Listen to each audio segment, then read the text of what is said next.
Pak, sering nggak dipelototin sama istri? Colok matanya, takut amat. Bu, ngomong keras aja nggak boleh sama suami. Bapak ini begini-begini nggak boleh.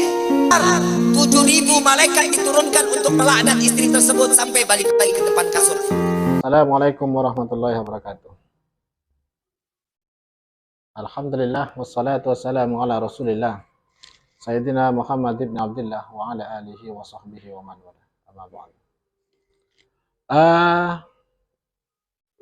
Akan tetap kita akan membahas masalah apa yang kemudian disampaikan oleh Habib Rifqi Alaidrus, karena dalam video ini kita hanya ingin memberikan sebuah prolog sebelum nanti kita akan masuk kepada inti dari ceramahnya beliau. Di sana beliau menerangkan atau menginterpretasikan tugasnya istri atau kewajibannya istri kepada suami, karena memang tidak sedikit pembahasan yang membahas terkait dengan tanggung jawab suami. Nah, sekarang kita balik logikanya. Apa yang kemudian menjadi tanggung jawab istri terhadap suami? Sehingga apa? Sehingga istri ini nanti bisa dikatakan sebagai istri solehah, istri yang iman kepada suaminya, istri yang taat kepada suaminya. Dalam konteks ini akan sangat menarik kalau kita bahas panjang lebar. Tapi karena memang durasi kita sangat terbatas, kita tidak mungkin membahasnya panjang lebar. Intinya adalah dalam setiap kegiatan ataupun aktivitas apapun yang dilakukan oleh istri untuk kepentingan suaminya, mesti itu akan mengandung nilai ibadah. Walaupun dalam tanggung jawabnya itu bukan tanggung jawab istri secara hukum, atau mungkin itu tanggung jawabnya suami misalnya. Tapi kalau istri kemudian niat untuk membantu, untuk memberikan bantuan, atau mungkin ingin membuat hati suaminya itu senang terhadap dirinya, maka itu akan bernilai ibadah. Value ibadahnya itu akan kelihatan di sana. Oleh sebab itu penting bagi seorang istri untuk meminta izin, untuk meminta permisi ataupun kulunwun setiap ingin melakukan aktivitas. Hal yang kecil saja mungkin ya. Di saat kita tidur setidaknya karena suami sedang tidur, kemudian istri ingin ke belakang pada malam hari, setidaknya istri ini mengatakan, Pak, saya ingin izin, saya ingin pergi ke belakang. Walaupun si suami ini kemudian tidak bangun, tapi setidaknya kita itu mengatakan. Apalagi kita ingin keluar rumah di saat suami sedang bekerja, di saat suami sedang mencari nafkah, kita ingin keluar, maka kita harus izin terlebih dahulu kepada suami. Itu hal yang mungkin sederhana yang tidak dilakukan oleh semua istri. Hal-hal yang sederhana itu yang kemudian jika tidak dilakukan atau tidak dilaksanakan dengan prosedur yang sesuai, maka itu akan berakibat fatal. Maka jangan heran kemudian dalam satu keluarga itu terjadi pemberontakan istilahnya, atau terjadi perpecahan, atau si suami terkadang tidak melaksanakan tanggung jawabnya. Kenapa? Karena tidak dimulai dengan diri kita sendiri sebagai seorang istri. Nah, kalau kita sudah sadar atas kedudukan kita sebagai seorang istri, kemudian si suami masih melakukan hal-hal yang di luar tanggung jawabnya, mungkin komunikasinya akan berbeda. Ya. Karena kenapa? Yang namanya manusia, baik itu laki-laki maupun perempuan, pasti adanya mereka itu memiliki hati nurani. Sehingga apa? Di saat kita itu melakukan komunikasi untuk menyelesaikan sebuah problem, baik kecil maupun besar, maka semuanya itu bisa diselesaikan dengan baik. Ya. Karena mengingat memori yang sudah dilakukan kebaikan-kebaikan. Ya. Contoh, ibu atau bapak seorang suami, ibu seorang istri, misalnya tengkar, ya kan? Tengkar. Di saat tengkar, mesti dalam memorinya itu akan langsung terkoneksi bahwa saya seorang suami, mesti saya mengingat kebaikan istri saya. atau si istri mesti mengingat kebaikan menjadi pertimbangan goyahnya suatu keluarga, sehingga apa, pertimbangan itu yang kemudian dipupuk ya kan, untuk dijadikan dasar agar keluarga itu tidak goyah, tidak gampang terombang-ambing oleh segala macam ombak fitnahan ya kan, caci maki, kebencian dari orang lain terhadap keluarga kita. Baik, gak usah lama-lama, kita saksikan apa yang kemudian disampaikan oleh Habib Rifki alaihi selamat. Menyaksikan. Pak, sering nggak dipelototin sama istri? Colok matanya, takut amat. Ada suami bilang, Bib, saya mah bukan takut. Saya bukan takut sama istri, tapi saya menghargai karena dia adalah ibu anak-anak saya. Itu Mas Sayyidina Umar, kalau lu emang cengi. Bu, ngomong keras aja nggak boleh sama suami. Bapak, begini nggak boleh. Allah turunin malaikat dilaknat istri yang begitu. Jangankan begitu, istri turun dari tempat tidur nggak izin sama suami, dosa besar. Dosa besar. 7.000 malaikat diturunkan untuk melaknat istri tersebut sampai balik lagi ke depan kasur. Hati-hati tuh. Ibu tengah malam sering bangun dari tempat tidur nggak? Mau ngapain? Pipis kan? Izin sama suami. Kalau lagi tidur jangan dibangunin, Pak, saya mau kamar mandi, bisa perang dunia. Ngomong aja dalam hati, Pak, saya izin kamar mandi ya. Kenapa? Allah melihat, malaikat tahu. Ini ada di kitab Qurratul A'yun. Ada di kitabnya hadis Nabi SAW. Jangankan ini, ibu ngebelakangin suami lagi tidur, dosa. Ya Allah, Bib, kok gak enak banget ya Bib jadi istri? Gak enaknya kalau orang yang gak ngerjain, kalau yang ngikutin mah enak. Suami lagi jelentang, walaupun dia lagi pulas, ibu belum pulas. Ibu mau madep ke kiri, orang ke kanan mulu kan capek. Kali-kali akhiri, begitu ke kiri izin. Pak, saya izin ke kiri dulu ya Pak. Lo mah ketawa dikasih syariat. Jalanin, insya Allah sakinah mawaddah warahmah. Mau gak sakinah mawaddah warahmah? Ikutin apa kata suami, betul Pak? Tenang Pak, tenang, gue belain lo. Gue tahu lo laki-laki yang tertindas. Bu, hadis Nabi nih, mau dengerin gak?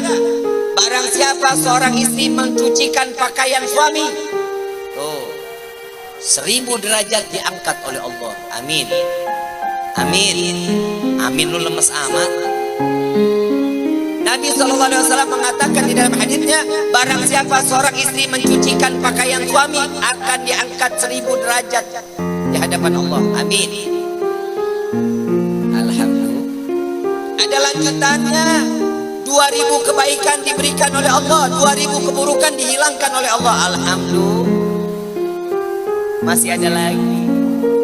Barang siapa saat istri tersebut lagi mencuci terkena paparan matahari, semua yang terkena paparan matahari akan beristighfar kepada Allah agar istri tersebut dosanya diampuni oleh Allah. Alhamdulillah. Dan ini yang bahayanya Pak. Makanya derajat istri itu jarang diangkat. Hampir nggak ada istri sama rumah tangga diangkat derajatnya. Kenapa? Yang diangkat derajatnya Changhong, LG, Samsung, mesin cuci. Betul nggak? Ibu mesin cuci kan nyucinya nyemplungin ke mesin kan? Enggak, benar. Yang enggak beruntung, makanya Samsung, LG, sama Changhong tiap tahun naik harganya. Diangkat derajatnya karena nyuciin baju bapak. Oh, yang punya mesin cuci kucek dulu sendiri biar jadi berkah buat hidup kita. Insya ibu bapak yang dirahmati oleh Allah, Nabi ngajarin kita sampai ke dalam kamar mandi, ngajarin jangankan bab pernikahan, kamar mandi diajarin. Masuk kamar mandi kaki jangan dua-duanya, namanya loncat. Kalau masuk kamar mandi loncat, kalau kamar mandinya nggak licin, alhamdulillah. Kalau licin modar sih ya. Betul. Masuk kaki kiri, sebelumnya baca dong Allahumma barik lana. Doa kamar mandi, masuk kamar mandi apa? Allahumma inni a'udzubika minal hubusi. Ibu bapak yang dirahmati Allah, tahu nggak di kamar mandi itu ada jin? Jin, tahu jin? Teman-teman, hah? Ada di kamar mandi itu nama jin, jinnya itu khola. Apa namanya? Khola. Mau nggak mau, suka nggak suka, ibu masuk kamar mandi ketemu sama dia, ketemu sama si khola. Adanya di mana? Samping kakus WC, sampingnya tuh di pojokan. Ntar malam masuk kamar mandi minta dianterin sama anak lo. Habib mah cari kerjaan aja nih. Masuk kamar mandi gak baca doa. Nah, khola punya peranan. Ibu bapak pipis, khola juga pipis, tapi di atas kepala ibu sama bapak. Ibu sama bapak ibu sama bapak juga di-in, tapi di atas kepalanya. Ada orang yang betah di kamar mandi lama luar biasa, dia lagi didudukin sama khola. Tuh, hati-hati. Makanya kalau ada anak di dalam kamar mandi lama, gedor biar kholanya kaget, copot. Betul, biar jadi kagak kelamaan di kamar mandi. Gak boleh lama-lama di kamar mandi, gak boleh. Nabi mengatakan orang yang berlama-lama di kamar mandi siap-siap, jika dia terkena sesuatunya pasti tidak akan ada penyembuhan. Lihat orang yang sejatuh di kamar mandi susah gak bangun lagi, banyak ada penyakitnya kan. Itu khola kerjaannya. Makanya jangan suka berteman sama khola. Makanya Nabi ngajarin masuk kamar mandi baca doa. Masuk kamar mandi gunakan kaki kiri. Saat kita buang air kecil, buang air besar dalam keadaan jongkok, jangan pernah celentang.